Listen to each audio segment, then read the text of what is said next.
నమస్తే madam, class కు స్వాగతం. నమస్తే మేడం. బ్రహ్మర్షి పితామహ పత్రిజీకి ఆత్మ ప్రణామాలు. అమ్మ స్వర్ణమాల పత్రిజీకి, ఆ మహావతార్ బాబాజీకి, ఈ జూమ్ సెషన్ నిర్వహిస్తున్న రంగనాథ్ సార్ కి, హోస్ట్ గా నిర్వహిస్తున్న లలిత మేడం కి, ఈ జూమ్ సెషన్ లో పాల్గొన్న ఆత్మ బంధువులందరికీ ఆత్మ ప్రణామాలు తెలియజేస్తున్నాను మాస్టర్స్. ఈ రోజు మనం తెలుసుకోబోయే అంశము అష్టాంగ రాజయోగము.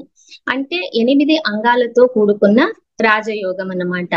ఆ 8 అంగాలు ఏవి అంటే ఆ యమ, మనకు పతంజలి మహర్షి చెప్పిన విధంగా అయితే మొదటగా యమ, నియమ, ఆసన, ప్రాణాయామ, ప్రత్యాహార, ధారణ, ధ్యాన, సమాధి స్థితులు అని చెప్పబడింది. కానీ మనకు పత్రిజీ ఆసనం నుంచి మొదలు పెట్టారనమాట. ఆసనము, ప్రాణాయామము, ప్రత్యాహారము, ధారణ, ధ్యాన, సమాధి, యమ, నియమాలను, ఈ 2 అంశాలను చివరిగా చెప్పారనమాట సారు. అంటే 8 అంగాలతో కూడుకున్నటువంటిదే ఇది అష్టాంగ రాజయోగము. యోగము అంటే యుంజతే ఇతి యోగ అని అర్థము. ఏదైనా మరొక దానితో కలిస్తే దానిని యోగము అంటారు. యోగము అనేది సుఖానికి దారి, వియోగము అనేది దుఃఖానికి దారి. యోగం లేకపోతే అది దుఃఖానికి దారి తీస్తుంది. ఈ యోగంలో హఠయోగం అంటే మన భౌతిక శరీరంతో మనం ఏకమై ఉండడము. అంటే మన భౌతిక శరీరంతో ఈ ప్రాణాయామాలు, ఈ హఠయోగాలు, ఈ ఆసనాలు ఇవన్నీ చేస్తూ ఉంటాము కదా. అప్పుడు మనము ఈ ముద్రలతో ఇవన్నీ మనం చేస్తున్నప్పుడు మనం శరీరంతో మనం ఏకమై ఉంటాము. అప్పుడే మనకు శరీరం సుఖంగా, ఆరోగ్యంగా ఉంటుంది. ఎప్పుడైతే మనం శరీరంతో ఏకమై ఈ హఠయోగ ప్రాణాయామాలన్నీ చేస్తూ ఉంటామో అప్పుడు శరీరం ఆరోగ్యంగా ఉంటుంది. రెండవది కర్మయోగము. మనం చేసే కర్మలతో ఏకమై ఉండటము. ఒక విద్యార్థి చదువులో, ఇంకొకరు తినేటప్పుడు ఆ తినడం గురించే, నేర్చుకునేటప్పుడు నేర్చుకోవడంలోనే ఆయా క్రియలతో, కర్మలతో ఉండడమే క్రియాయోగము అంటారు. యోగ కర్మసు కౌశలం అని భగవద్గీతలో శ్రీకృష్ణ పరమాత్మ చెప్పారనమాట. అంటే మనం చేసే పనుల్లో పూర్తి కౌశల్యం చూపించడమే కర్మయోగము. చక్కటి సంగీత రసాస్వాదనలో లీనమైపోవడము. ఇక నాదయోగము, మహత్తరమైన పుస్తకాలలో ఉన్న ఆత్మజ్ఞానంతో ఏకమై ఉండడము. ఇది జ్ఞానయోగము. అంటే చక్కటి సంగీత రసాస్వాదనలో మనం లీనమైపోవడం అన్నది నాదయోగము. మహత్తరమైన పుస్తకాలలో ఉన్న ఆత్మజ్ఞానంతో ఏకమై ఉండడమే జ్ఞానయోగము. జ్ఞానంతో ఏకమై దానితో సమ్మిళితం కావడం జ్ఞానయోగము. శరీరంతో ఏకం కావడం హఠయోగము. కర్మలతో ఏకం కావడం కర్మయోగము. కాబట్టి ఈ విధంగా ఆ యోగాలు అన్నవి రకరకాలుగా ఉంటాయి. భక్తి యోగము, ఇక సకల చరాచర సృష్టితో ఏకమై ఉండటమే భక్తి. నేను, నాది అన్నది తీసివేసి సకల చరాచర సృష్టి నేనుగా ఉండడమే. అంటే అంతా నేను, నేనే అంతా అన్న ఒక సమత్వ స్థితిలో, ఒక ఏకాత్మ భావనలో ఉండడమే భక్తి యోగము. ఇదే చరమ దశ. ఇది రావాలంటే మిగతా యోగాలలో సిద్ధహస్తులు కావాలి. అంటే ఈ భక్తి యోగంలో మనం అంతా నేనే అన్న స్థితికి రావాలంటే మిగతా ముందు యోగాలలో కూడా మనం ఎంతో సిద్ధహస్తులం కావాలన్నమాట. ఆ సాధనలు చేసి అప్పుడే నేనే అంతా అన్న భక్తి స్వరూపం తెలుస్తుంది. గుడిలో పూజలు, ప్రార్థనలు లేదా ఇవన్నీ చేయడం వల్ల భక్తి యోగం కాదు, ఇది భజన యోగం అవుతుంది. దానికి దారి మిగతా యోగాల ద్వారా వస్తుంది. ఇక రాజయోగము, ఇది అన్నిటికన్నా చాలా ముఖ్యమైన యోగము కాబట్టి దీనిని రాజయోగము అని అంటారు. ఇందులో మన అతీంద్రియ శక్తులతో ఏకమై ఉంటాము. మన 3వ కంటితో మన సూక్ష్మ శరీర కారణ శరీరాదులతో ఏకమై ఉంటాము. ఆ లోకాలలో విహరిస్తూ ఉండడమే రాజయోగం అన్నమాట. మన సూక్ష్మ శరీరాది సముదాయంతో ఆ సూక్ష్మ లోకాలలో విహరించడమే రాజయోగము. స్వాతంత్రం అనగానే మనకు గాంధీ మహాత్ములు ఎలా మనకు గుర్తుకు వస్తారో, రాజయోగం అనగానే పతంజలి మహర్షి కూడాను మనకు అలా గుర్తుకు వస్తారు. కాబట్టి ధ్యానము, పతంజలి అన్నవి 2 ఏకమైపోయాయి. ఇక అష్టాంగాలు 8. పత్రిజీ చెప్పిన విధంగా మొదటిది ఆసనము. మనిషి ఎంత హీన చరిత్రలో ఉన్నా, ఎంత వాళ్ళు దుర్మార్గంగా ఉన్నా, ఎంత వాళ్ళు అజ్ఞానంలో ఉన్నా కూడాను మొదట ఈ ధ్యాన యోగంలోకి రావాలి కాబట్టి ఈ ఆ ఆసనాన్ని తీసుకోవాలన్నమాట. అంతేకాని మనలో దుర్గుణాలు ఉన్నాయి కాబట్టి నేను రాజయోగం చేయకూడదు అన్నది హాస్యాస్పదము. మన దగ్గర సుగుణాలు ఉంటే మనకు ఇంకా ధ్యానం అవసరం లేదు. ఎప్పుడైతే మనకు ఆ ఆ, మనకు రోగం ఉండదో అప్పుడు ఔషధంతో కూడా పని లేదు, డాక్టర్ తో కూడా పని లేదు. ఎప్పుడైతే మనం రోగగ్రస్తులుగా ఉంటామో అప్పుడే మనకు ఔషధం కానీ డాక్టర్ కానీ అవసరం ఉంటుంది. కాబట్టి దుర్గుణాలు ఉన్నవాడు రాజయోగము వెంటనే మొదలు పెట్టాలి. యమ నియమాల్లో సిద్ధహస్తులైన వారికి రాజయోగం అవసరమే లేదు. కాబట్టి యమ నియమాలు ఇంకా పాటించిన తర్వాత ఇంకా ధ్యానం అన్నది కూడా అవసరం లేదు. కాబట్టి పత్రి సారు మనకి మొదటగా ఆసనం గురించి చెప్పారనమాట. ధ్యానంలో ఉన్న వారికి యమ నియమాలు ఆటోమేటిక్ గా వచ్చేస్తాయి. దీనికి పతంజలి మహర్షి స్థిర సుఖ ఆసనం అన్నారు. ఏ ఆసనమైనా మనం స్థిరంగా సుఖంగా కూర్చోవాలన్నమాట. కనీసం 3 గంటలైనా ఒక ఆసనంలో స్థిరంగా మనం కూర్చొని సాధన చేసినప్పుడే మనకు ఆసన సిద్ధి లభిస్తుంది, ఆసన జయం కూడాను మనకు లభిస్తుంది. ఇంకా రెండవది ప్రాణాయామము. 2 చేతి వ్రేళ్లను కలుపుకొని చక్కగా కూర్చొని కళ్ళు 2 మూసుకొని మనకు సహజంగా జరుగుతున్న శ్వాస మీద ధ్యాస పెట్టడమే సహజమైన ప్రాణాయామము. ఈ శ్వాస అనేది శక్తి యొక్క భౌతిక రూపము కనుక శ్వాస ప్రాణము 2 ఒక్కటే. ఈ శ్వాసను కంట్రోల్ చేయడము, బిగపట్టడము చేయకూడదన్నమాట. ఈ శ్వాసను అంటే దాన్ని ఎక్కువ చేయడము, తక్కువ చేయడము, లేదా బిగించి పట్టుకోవడం ఇలా అసహజంగా ఎప్పుడు చేయకూడదు. ఎప్పుడు కూడాను ఈ శ్వాస అన్నది పూరక రేచకాత్మకంగా ఉండాలి. అంటే లోపలికి బయటికి సహజంగా ప్రసరిస్తూ ఉండాలి, కానీ దాన్ని బిగపట్టకూడదు, వదిలి ఉంచకూడదు. ఇలా ఏ హఠయోగాలు చేయకూడదు అన్నమాట. సుఖమైన ప్రాణాయామ స్థితి చేయాలి.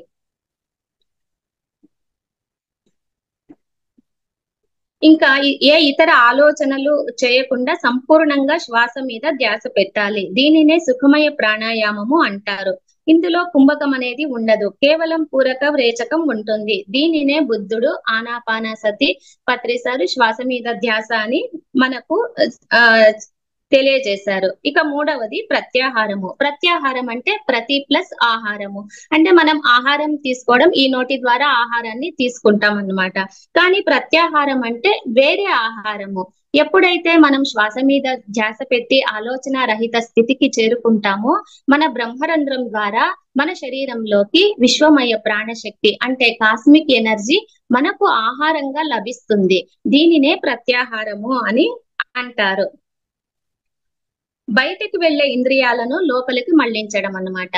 ఎప్పుడైతే మనము శ్వాస మీద ధ్యాస పెడతామో మన ఇంద్రియాలన్నీ బయట విషయాలను తెలుసుకోవడానికి అవి ఆసక్తి చూపిస్తూ ఉంటాయన్నమాట. దానిని బయటకు వెళ్ళనీయకుండా ఆ ఇంద్రియాలను అంతర్ముఖం చేసుకోవడము.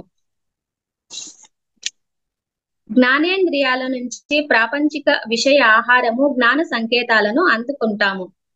వీటిని లోనికి ప్రసరించి అంతర్ విషయాలను తెలుసుకోవడమే ప్రత్యాహారము. కాబట్టి బయటకు పోయే ఇంద్రియాలను లోపలికి మళ్లించి లోపలి విషయాలను తెలుసుకోవడమే ప్రత్యాహారము.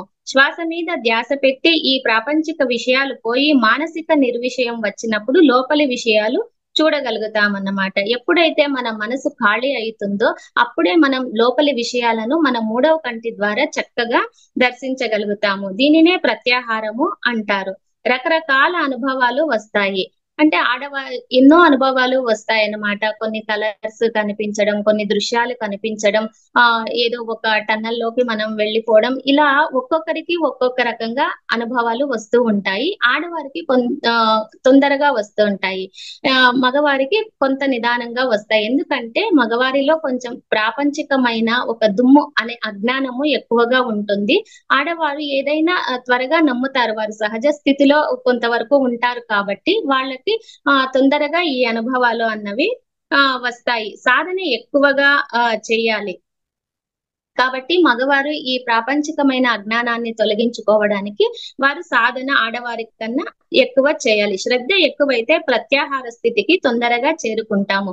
ఎంత సాధన చేస్తే, ఎంత శ్రద్ధగా సాధన చేస్తే అంత తొందరగా మనం ప్రత్యాహార స్థితికి చేరుకుంటాము. ఇది అభ్యాసం చేస్తుంటే లభిస్తుంది. కాబట్టి మనకు ఈ అనుభవాలు రాలేదు కదా, మనకు మనస్సు నిలవలేదు కదా అని మనం ఎప్పుడు ఆపేయకూడదు. ఎప్పుడు శ్రద్ధగా అది సాధన చేస్తూ ఉంటే ఆ సాధనమున పనులు సమకూరు ధరలోన అన్నట్టు అది ఒకనాటికి ఆ సాధన అన్నది ఫలిస్తుంది. అప్పుడు అది ఇది చేస్తూ ఉన్నప్పుడే మనకు ధారణ లభిస్తుంది. ఇక 4వది ధారణ. విషయాలు చూస్తూ ఉంటే ఈ 4వ దశకు చేరుకుంటాము. అంటే ఎప్పుడైతే మనకు ఈ అనుభవాలు వస్తుంటే దాన్ని తదేక దృష్టితో మనము చూస్తూ ఉంటామో, చూస్తూ ఉండి గమనిస్తూ ఉంటామో దానినే ధారణ అంటాము. దీనినే ఏకాగ్రత అని కూడా అంటారు. విషయాలు చూస్తున్నప్పుడు అంతరేంద్రియాలు ఉత్తేజితమై నక్షత్రాలు, మబ్బులు, రంగులు కనబడతాయి. వీటిని ఏకాగ్రతగా శ్రద్ధ పెట్టి గమనించడమే ధారణ. మనకు ఏమి కనిపిస్తున్నా కూడా దానిని విశ్లేషణ చేయకుండా ఒక సాక్షి తత్వంతో గమనించడమే ధారణ. మైండ్ ఖాళీ అయ్యి విషయాలు గ్రహిస్తున్నప్పుడు, వీక్షిస్తున్నప్పుడు మనం ఏం అనుభవిస్తామో గమనించడమే ధారణ. మనం విషయాలు అన్ని మనము గ్రహిస్తున్నప్పుడు, వీక్షిస్తున్నప్పుడు మనము ఏదైతే ఫీల్ అవుతామో, అనుభవిస్తామో, గమనిస్తామో అదే ధారణ అని అనబడుతుంది. ఇక ధ్యానము. ధారణ చేస్తూ ఉంటే కొన్ని రోజులకు ధ్యానం మొదలవుతుంది. ఈ ధారణ అన్నది సాధన చేస్తూ ఉంటే కొన్ని రోజులకు ధ్యానం మొదలవుతుంది. ధ్యానం అంటే ధీ ప్లస్ యానము. ధీ అంటే సూక్ష్మ శరీరాది సముదాయము. అంటే సూక్ష్మ శరీరము, కారణ శరీరము, మహాకారణ శరీరము, ఈ అన్ని శరీరాలతో కూడుకున్న సముదాయం అన్నమాట. యానం అంటే ప్రయాణము. ఈ శరీరాలతో, ఈ సూక్ష్మ శరీర, కారణ శరీరాలతో కూడుకొని ప్రయాణం చేయడమే ధ్యానము. మన 7 శరీరాలతో మనం ఏకం కావడమే రాజయోగము. ఆ స్థితి మనకు ఇప్పుడు కలుగుతుంది. 7 శరీరాలతో అనుభవాలు మొదలై స్థూల శరీరాన్ని వదులుతాము. ఈ 7 శరీరాలతో మనకు అనుభవాలు మొదలైనప్పుడు, ఈ స్థూల శరీరాన్ని వదిలినప్పుడే అంటే తాత్కాలికంగా వదిలినప్పుడు సూక్ష్మ శరీర అనుభవాలు ఇవన్నీ మనకు కలుగుతాయి. ఒక్కొక్క శరీరంతో ఒక్కొక్క రకమైన యాత్రలు జరుగుతాయి. అప్పుడే మనకు ఎన్నో జ్ఞాన సూక్ష్మాలు తెలుస్తాయి, గత జన్మలు తెలుస్తాయి. చనిపోయిన మన తల్లిదండ్రులను కూడా కలుసుకొని అక్కడ విషయాలను కూడా తెలుసుకుంటాము. కాబట్టి ఈ రకమైన ధ్యానము చేయడం వల్ల మనకు ఎన్నో జ్ఞాన సూక్ష్మాలన్నమాట. మనము ఎందుకు వచ్చాము, మన జన్మ ప్రణాళిక ఏంటి, మన తల్లిదండ్రులు ఎక్కడున్నారు, మనకు వారికి గల ఈ సంబంధం ఏంటి, ఈ కర్మచక్రం ఏంటి, ఈ జన్మ యొక్క ప్రణాళిక ఏంటి, ఇలా ఒక ఆధ్యాత్మిక సూక్ష్మ రహస్యాలన్నీ మనము తెలుసుకుంటాము. ఇక సమాధి అంటే సమాధానాలు పొందిన స్థితే సమాధి అంటాము. మన ప్రాపంచిక ఆధ్యాత్మిక ప్రశ్నలన్నిటికీ సమాధానాలు దొరుకుతాయి. ఈ సమాధి స్థితిలో మనకు ఎటువంటి ప్రాపంచిక సమస్యలైనా, ఆధ్యాత్మిక ప్రశ్నలకైనా, సందేహాలకైనా సంపూర్ణంగా సమాధానాలు దొరుకుతాయి. మన జన్మ పరంపర, జన్మ ప్రణాళికను కూడా తెలుసుకుంటాము. అంటే ఈ భూమి మీదకి మనము ఏ లక్ష్యం కోసము వచ్చినాము, ఏ జన్మ ప్రణాళికను మనం తీసుకొని వచ్చినాము, మనం ఏం చెయ్యాలి, ఏం చేయకూడదు, ఇలా మనకు ఎన్నో విషయాలను కూడా మనం తెలుసుకుంటాము. ఎన్నో సూక్ష్మ శరీర యాత్రల ద్వారా అన్ని ప్రశ్నలకు సమాధానాలు తెలుసుకుంటాము. సమాధానాలు పొందిన స్థితే సమాధి. ఈ సమాధి స్థితిలో కొన్ని ప్రశ్నలకు వెంటనే సమాధానం దొరకదు. కాబట్టి ఈ సమాధి స్థితిలో కూడాను మనకు కొన్ని ప్రశ్నలకు మనకు వెంటనే సమాధానం కూడాను దొరకదు. దీన్నే సవికల్ప సమాధి అని అంటాము. వికల్పము అంటే సందేహాలతో కూడుకున్న సమాధానాలు పొందిన స్థితి. అంటే మనకు సమాధానం పొందినా కూడాను అక్కడ కొన్ని సందేహాలు ఉంటాయి. అవును, ఇది నాకు వచ్చిన అనుభవము కరెక్టా కాదా, ఇది నిజమేనా అని ఇంకా ఏదైనా తెలుసుకునేది ఉందా అని ఒక సంశయంతో కూడిన సమాధాన స్థితిని సవికల్ప సమాధి స్థితి అని అంటారు. నిర్వికల్ప సమాధి స్థితి అంటే ఈ నిర్వికల్ప సమాధి స్థితిలో ఇంకా ఏ మాత్రము సందేహాలు ఉండవన్నమాట. అంటే అది సంశయ రహిత స్థితి. ఇంకా ఏ సంశయాలు ఉండదు. అన్ని ప్రశ్నలకు సమాధానాలు పొందిన స్థితి ఆ నిర్వికల్ప సమాధి స్థితి. అక్కడ ఏ సంశయాలు ఉండవు, ఏ డౌట్స్ ఉండవు అన్నమాట. అది పరిపూర్ణత్వంతో కూడుకొని ఉంటుంది. ఇంకా అన్ని విషయాలలో సంపూర్ణమైన ఆత్మజ్ఞానం హస్తగతం అవుతుంది. ఆసన ప్రాణాయామాల ద్వారా సమాధి స్థితి రోజు రోజుకు పెరుగుతుంది, సమాధానాలు దొరుకుతాయి. అదే నిర్వికల్ప సమాధి అంటే బ్రహ్మ జ్ఞానము. అదే విధంగా బుద్ధుడు, పతంజలి ఆత్మజ్ఞానము సంపాదించుకున్నారు. ఈ విధంగానే ఇటువంటి సాధన చేసినే పతంజలి మహర్షి, బుద్ధుడు కూడా ఈ ఆత్మ జ్ఞానాన్ని సంపాదించుకున్నారు. జీసస్ గాని, మొహమ్మద్ ప్రవక్త గాని, ఈ శ్రీకృష్ణుడు, వీళ్ళంతా ఈ ఒక్క విధానం ద్వారానే వారు ఈ సమాధానాలన్నీ తెలుసుకొని వాళ్ళు పరిపూర్ణ పురుషులుగా, ఒక దేవుళ్ళుగా, ఒక మహానుభావులుగా నిలిచిపోయారన్నమాట.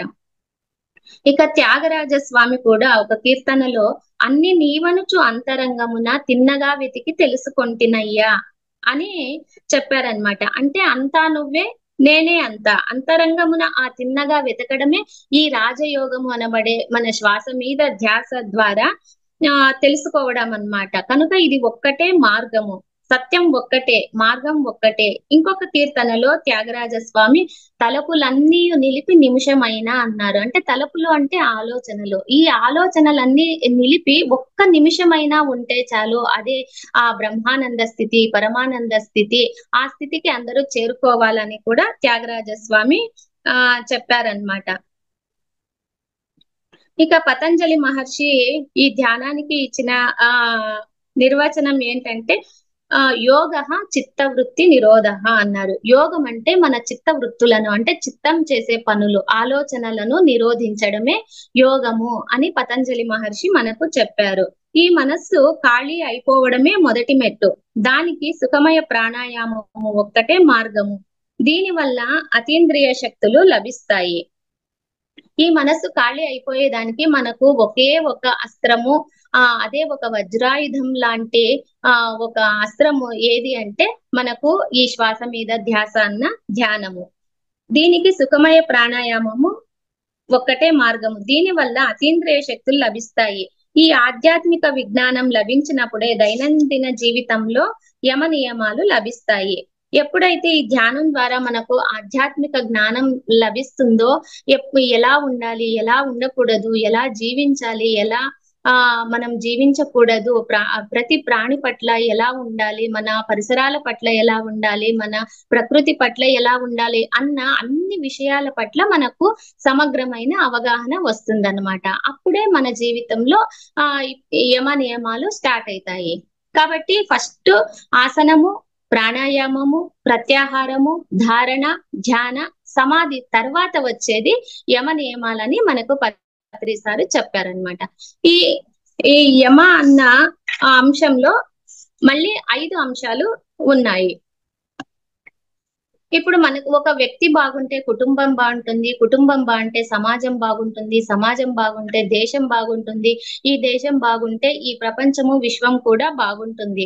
కాబట్టి ప్రతి ఒక్కరూ వ్యక్తిగతంగా కొన్ని నియమాలు అన్నవి పాటిస్తే ఆ వ్యక్తి ఉత్తమ పౌరుడిగా తీర్చిదిద్దబడతాడనమాట. అంటే ప్రతి ఒక్కరూ కొన్ని వ్యక్తిగత నియమాలు పాటించాలి. యోగాలో అష్టాంగ యోగం అన్నది పతంజలి మహర్షి ప్రపంచానికి ఇచ్చిన ఒక వరము. దీనినే రాజయోగము అని కూడా అంటారు. 8 అంగాల రూపంలో పతంజలి మహర్షి చెప్పడం జరిగింది. ప్రతి ఒక్కరూ అనుసరించవలసిన ఈ యమ నియమాలు, యమ అంటే ఒక వ్యక్తి అనుసరించవలసినవి, సమాజానికి సంబంధించిన అవసరాలుగా చెప్పుకోవచ్చును. అంటే ఒక వ్యక్తి అనుసరించేటివి ఈ సమాజానికి అంతటికి కూడా వర్తిస్తాయన్నమాట. ఇది సమాజ నియమావళి. ఈ యమ అన్న అంశంలో ఒక 5 అంశాలను చెప్పినారు.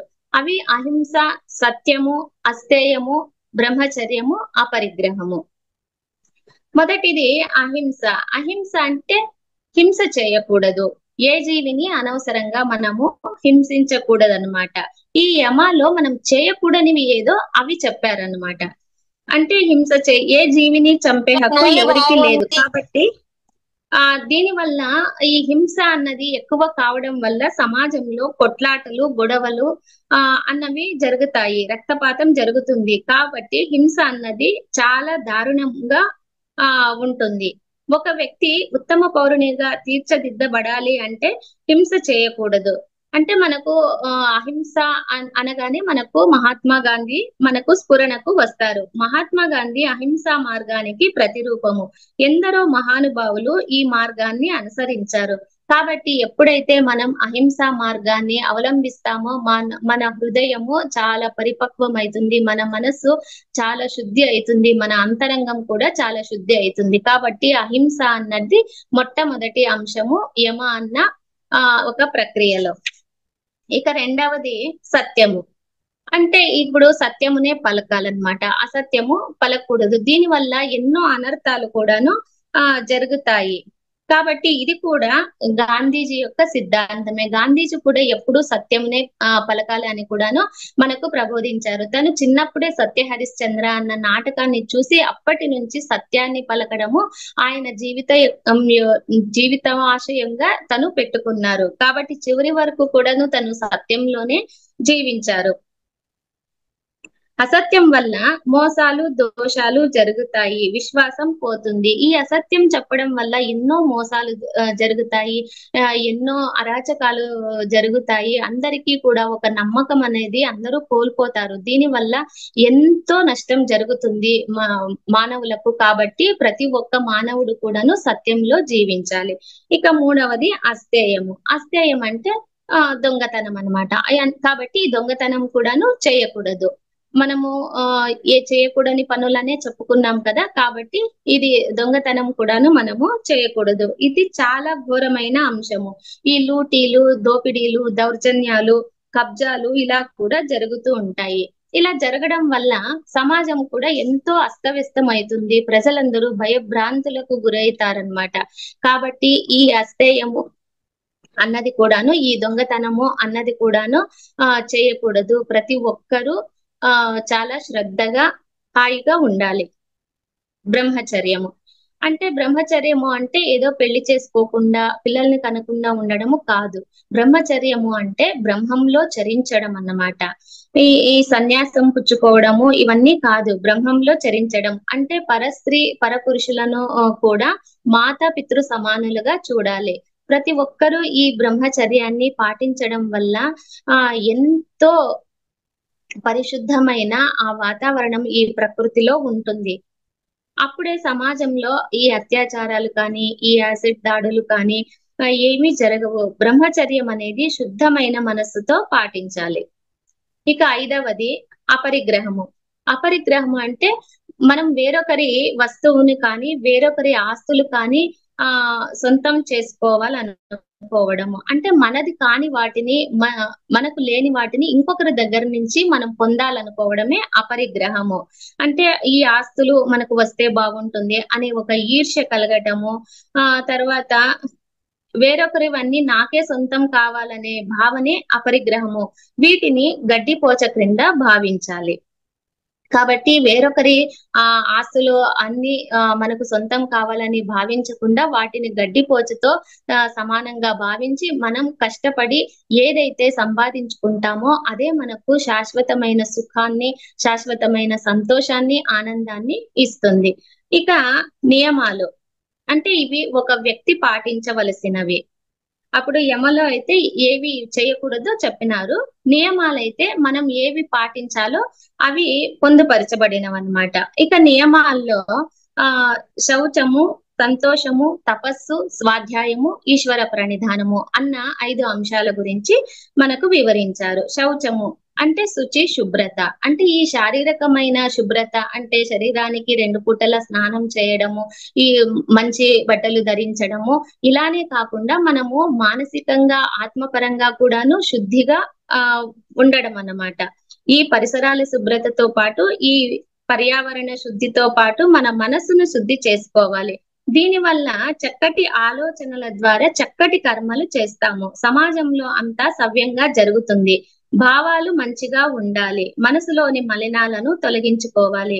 ఎప్పుడైతే మనం చక్కటి ఆలోచనలు చేస్తామో చక్కటి భావాలు మనలో, మన అంతరంగంలో ఉంటాయి. చక్కటి భావాల ద్వారా చక్కటి కర్మలను మనము చేస్తూ ఉంటాము. కాబట్టి ఆ కర్మలకు తగ్గట్టుగా ఫలితాలు వస్తాయి. ఇక రెండవది సంతోషము. సంతోషం అంటే ఎప్పుడూ సంతోషంగా ఉండడం అన్నమాట. ఎలాంటి కల్మషాలు లేకుండా నిష్కల్మషంగా ఆ మనస్సు ఉండాలి. సంతృప్తి మనకు సంపద. పసిపిల్లలు సంతోషంగా ఉంటారు. ఆ గతం భవిష్యత్తు గురించి అతిగా ఆలోచించకుండా వర్తమానంలో దృష్టి పెట్టాలి. ఇప్పుడు పసిపిల్లలు ఎంతో వాళ్ళు కల్మషం లేకుండా వాళ్ళ ఒక చిరునవ్వు చూస్తే మనకు ఎంత దుఃఖం ఉన్నా కూడాను వెళ్ళిపోతుంది. కాబట్టి అటువంటి కల్మషం లేని స్థితిని మనము పెంచుకోవాలి. కాబట్టి భవిష్యత్తును గురించి ఎక్కువగా ఆలోచించి ఆందోళన పడకుండా, గతం గురించి భయపడకుండా జరిగిపోయిన దానికి వర్తమానంలో ప్రతి క్షణము మనము జీవించాలి. ఇక తపస్సు. తపస్సు అంటే తప్పింప చేయడము. ఏదైనా ఒక పనిని తీవ్రంగా సాధన చేయడము, శారీరకంగా, మానసికంగా సంపూర్ణ దృష్టిని కేంద్రీకరించడము. అప్పుడే సరైన ఫలితాలు వస్తాయి. ఎప్పుడైనా మనం ఏ పనైతే చేస్తామో దాని మీదే మన సంపూర్ణమైన దృష్టిని కేంద్రీకరించినప్పుడే సంపూర్ణమైన ఫలితాలు లభిస్తాయన్నమాట. ఏదో ఒకటి ఆలోచన చేయడం, ఒకటి ఆలోచన చేయడము, ఇంకొకటి కర్మ చేయడం, అలా చేస్తే ఫలితాలు సరిగా రావు. ఏది ఆలోచిస్తామో దాని మీదే మనం సంపూర్ణ దృష్టిని పెట్టినప్పుడే ఆ ఫలితాలు కూడాను మనకు చక్కగా వస్తాయి. ఇక స్వాధ్యాయము. స్వాధ్యాయము అంటే తనని తాను అధ్యయనం చేసుకోవడం అన్నమాట. అంటే మనం ఎందుకు ఈ భూమి మీద జన్మ తీసుకొని వచ్చాము, మన జీవిత పరమార్థం ఏమిటి, మన జీవిత లక్ష్యం ఏమిటి, ఉమ్, మనం గత జన్మలో ఏ కర్మలు చేసినాము కాబట్టి ఈ జన్మలో మనము ఈ ఫలితాలను పొందుతున్నాము అన్న ఒక సంపూర్ణమైన ఆత్మ జ్ఞానము మనల్ని మనం అధ్యయనం చేసుకోవడం వల్ల కూడా వస్తుంది. అంటే ఒక వ్యక్తి తనను తాను అధ్యయనం చేసి తను రాసిన పుస్తకాలను కూడా చదవడం అన్నమాట. అంటే ఆత్మ జ్ఞానాన్ని తెలుసుకోవడమే స్వాధ్యాయము. ఇక 5వది ఈశ్వర ప్రణిధానము. ఏ పని చేసినా మనము భగవద్ అర్పితంగా చేయాలి. నేను చేస్తున్నాను ఈ పని అని కాకుండా నా చేత ప్రకృతి కానీ భగవంతుడు కానీ చేయించుకుంటున్నారు అన్న ఒక ఈశ్వరార్పణ బుద్ధితో మనము కర్మలు చేసినప్పుడు మనకు ఏ విధమైన మనకు కర్మశేషాలు ఉండవన్నమాట. అంటే ఫలితాలని ఆశించకూడదు. మనము కర్మలకు కర్తగా ఆపాదించుకొని చేయకూడదు అనమాట. ప్రతి ఒక్కరిలోనూ ఈశ్వర తత్వాన్ని చూడడం, ప్రతి పనిని మనసా వాచ కర్మణ చేసి ఫలితాన్ని పూర్తిగా భగవంతునికి అర్పించడం అన్నమాట. అంటే ప్రతి ఒక్కరిలోనూ నాలో ఉన్న ఈ ఆత్మే ఈ చరాచర సృష్టిలో ఉంది, ప్రతి జీవిలో ఉంది, ప్రతి వ్యక్తిలో ఉంది అని మనము తెలుసుకొని ఆ ఈశ్వర అర్పణ బుద్ధితోనే మనం ప్రతి ఒక్కరిని చూడడము అనేది ఈశ్వర ప్రణిధానము. అంటే ప్రతి పనిని మనము మనస వాచ కర్మణ చేసి మనము ఫలితాన్ని పూర్తిగా ఆ భగవంతునికే మనము అర్పించేయాలన్నమాట. ఆ ఫలితాన్ని మనము తీసుకోకూడదు. అప్పుడే విజయం అనేది మనకు చేకూరుతుంది.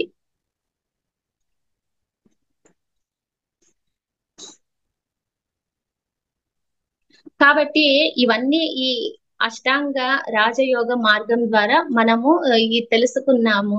కాబట్టి మనకు సార్ చెప్పినది ఏది అంటే ఈ ఈ ఒక ఆర్డర్ ప్రకారం మనం చూసినట్టయితే మొదటగా ఆసనము, ప్రాణాయామము, ప్రత్యాహారము, ధారణ, ధ్యాన, సమాధి, యమ నియమాలన్నమాట. ఈ యమ నియమాలు అన్నవి చివరిగా చెప్పినారు పత్రి సార్. కాబట్టి ప్రతి ఒక్కరు కూడా వీటన్నిటిని తెలుసుకొని చక్కగా మనందరి జీవితాల్లోనూ ఇవి అన్వయించుకొని ఆత్మ జ్ఞానము అందరూ పొందాలని కోరుకుంటున్నాను. ఇంత చక్కటి అవకాశం ఇచ్చిన లలిత మేడం కు ఆత్మ ప్రణామాలు తెలియజేస్తున్నాను masters. Thank you so much. Thank you madam. చాలా అద్భుతంగా వివరించారు అష్టాంగ మార్గాలు ఏవైతే చెప్పారో అవన్నీ కూడా ఒక్కొక్క పాయింట్ తీసుకొని చాలా అద్భుతంగా ఆసనము అనేది నియమము అలా లాస్ట్ వరకు ఏమేం చెయ్యాలి ఏమేం చెయ్యకూడదు ఎలా చెయ్యాలి ప్రతి పాయింట్ కూడా అలా తీసుకొని వచ్చారు. చాలా చక్కగా వివరించారు. అంటే మనం సాధన చేస్తూ పోతే అంటే పోయిన వాళ్ళని కూడా కలుసుకోవచ్చునా అని ఒక డౌట్. అంటే మన ఈ స్థితి నుంచి వెళ్ళినాక ముందు పోయిన వాళ్ళను కలవచ్చునా అంటే వాళ్ళు ఎక్కడో ఉంటారు కదా, ఇది సాధ్యమా అని ఒక క్వశ్చన్ కాబట్టి వచ్చింది. అప్పుడు తెలుసుకున్నాడు మనకు దుఃఖం అనేది ఉండదు. ఇక్కడ లేరు కానీ అక్కడ ఉన్నారు కదా అనే ఒక జ్ఞానం మనం తెలుసుకున్నప్పుడు దుఃఖం ఉండదు. అక్కడ కలుసుకోవడం అవుతుందా అని అడుగుతున్నారు మేడం, ఎలా అనేసి.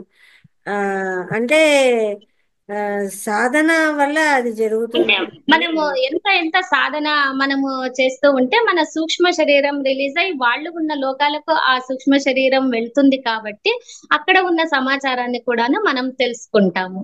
ఇప్పుడు అభిమన్యుడు చనిపోయినప్పుడు ఆ దుఃఖిస్తా ఉంటాడు అర్జునుడు. అప్పుడు తనకు ఆ ఇది పూర్వ ఇది కర్మ అది దృష్టిని ప్రసాదిస్తాడు కృష్ణుడు అన్నమాట. అప్పుడు అక్కడ అభిమన్యునితో కలిసి ఆ నువ్వు చనిపోతున్నానికి నాకు చాలా బాధగా ఉంటే ఎవరు తండ్రి ఎవరు కొడుకు, ఎన్నో జన్మల్లో తండ్రి కొడుకులుగా ఎన్నో రకాలుగా పుడుతూ ఉంటాము. కాబట్టి దేనికి దుఃఖించే పని లేదు. నా జన్మ ప్రణాళికను అనుసరించి నేను ఇలా కావడం అయ్యింది కాబట్టి మీరు దుఃఖించవలసిన అవసరం లేదు అనే ఆత్మ జ్ఞానాన్ని అభిమన్యుడు అర్జునుడికి బోధించినప్పుడు అప్పుడు సంపూర్ణమైన ఆనందాన్ని పొందుతాడనమాట అర్జునుడు. అలా. Thank you.